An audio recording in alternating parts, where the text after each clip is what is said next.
আসসালামু আলাইকুম। ভিডিওটি দেখেন, তারপরে কিছু কথা বলবো ইনশাআল্লাহ। আমি ছাড়া আমার মায়ের দুনিয়াতে এখন কেউ নাই। আমি এখন ঘর থেকে বের হলে আমার মা সবসময় ভয়ে থাকে, আমার মা সবসময় ভয়ে থাকে। কই আমি তো দেখি না আমার মায়ের পাশে দাঁড়ানোর জন্য কাউকে।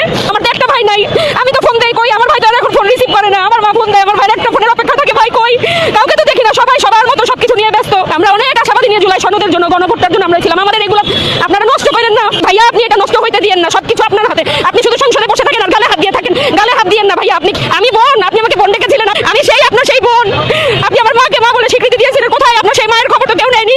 আমরা ভুল করছি, আমরা এখানে আন্দোলনে এসে আমি আমার ভাই আরো আমাদের যারা জীবন দিচ্ছে, আমরা সবাই ভাই ভুল করছি। দেশের জন্য আমরা আর কেউ জীবন দিতে আসবো না।